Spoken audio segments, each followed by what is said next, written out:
Ayan, good morning mga idol. Nandito tayo ngayon sa Otomohoki SPE Park mga idol. Ayan, Otomohoki SPE Park. At ayan ang kanilang mga warning.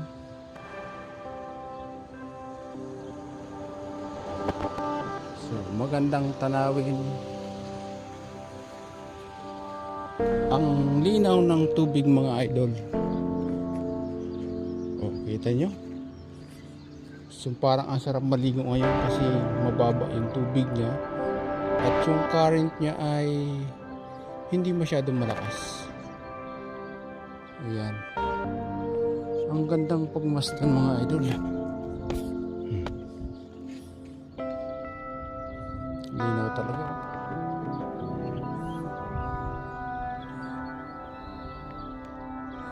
So kung maliligo naman mga idol, napakalamig niyan. Dahil yung hangin niya ay malamig na. Lalo pa kaya yung tubig. Pero wala akong makitang fish. Walang fish. Dati umabot yan dito sa tinatapakan eh. One time na naligo ako rito. At malamig sa panahon din na yun. Ganda yung mga idol oh. Ganda ng pagkakalagay ng stone. Saka yung grass niya ay maganda.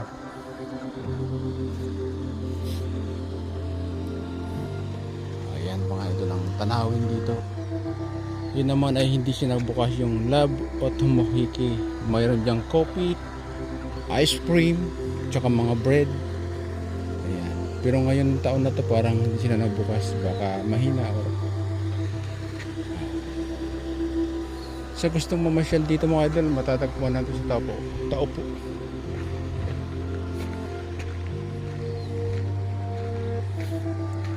Ganda. Design niya napakaganda. Sa ngayon, umaga pa lang ay walang tao. So, paisa-isa makikita ko sa daanan. Sapagkat nag-jogging nga po tayo at para naman tayo ay pagpawisan. Lumabas yung taba-taba ng mabawasa. Ayan mga idol. At yung tubig na to mga idol, medyo mainit siya, mainit. Kaya pwedeng maligo rito. Yung takot sa lamig, pwedeng maligo rito. So galing to sa taas ng kabundukan mga idol. Sakit. Ayan oh.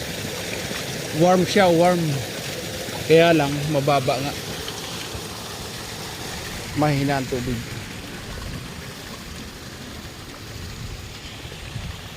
So mayroon dito din mga idol na toilet tsaka drinking water. Sa kabundukan na ito mga idol ha, pero nasa lake.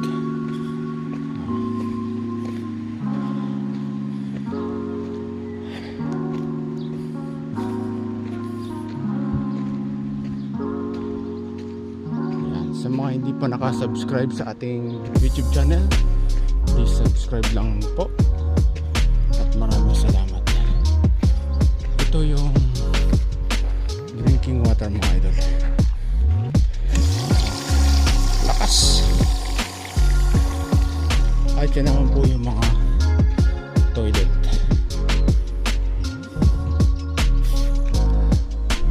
At sa dulo po nito ay nandun yung pinaka main na hookah falls. At doon maraming talagang turista, ngunit yung iba dito dumadaan. Kaya lang sa mga gusto mo exercise dito pwede, pero doon kasi may daanan doon ang sasakyan sa kabila, kaya doon na sila dumadaan mga idol. So pwede akong tumuloy doon. Hindi pa lumalabas kasi sa haring araw eh. Hindi pa tayo pinagpapawisan ng maayos-ayos.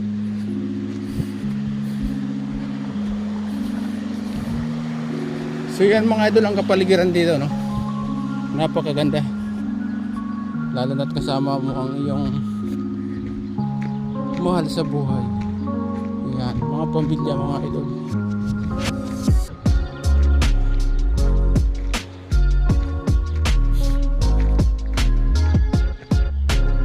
So, hindi sila nag-operate ngayon. Love o Tomohiki. No bikes. No bike allowed. So dati nag-bike kasi kami rito. Hindi namin alam yung mga rules. Pero ngayon ay wala tayong idea.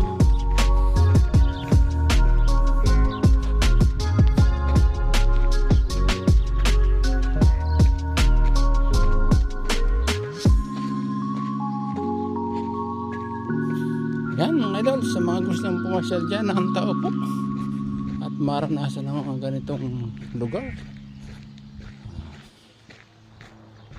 Dito lang matatagpuan yan sa bansang New Zealand mga idol. Ito kasing bansang New Zealand talaga napakayaman sa puno.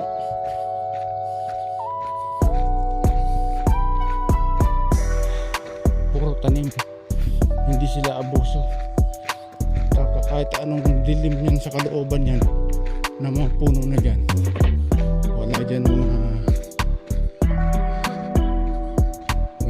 mga crocodile o sawa.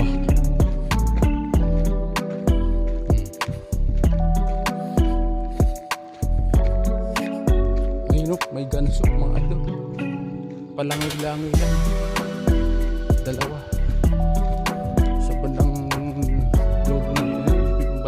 lugar na yun. Maraming nag-i-stay dyan, malalayong lugar kasi dyan pwede caravan, pwede mag-park overnight anytime.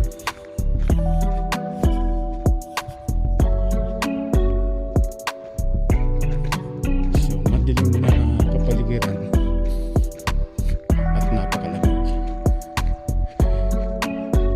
Yan ang bansang New Zealand mga idol.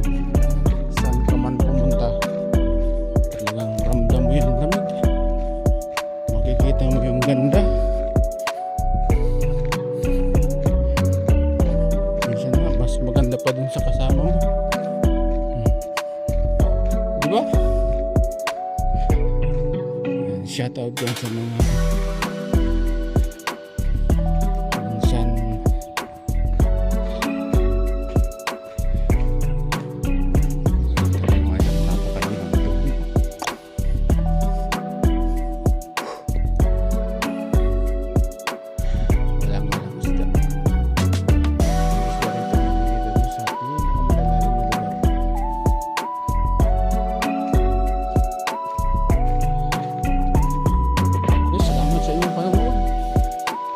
dito na lang po muna tayo. See you to the next vlog mga idol. Bye bye.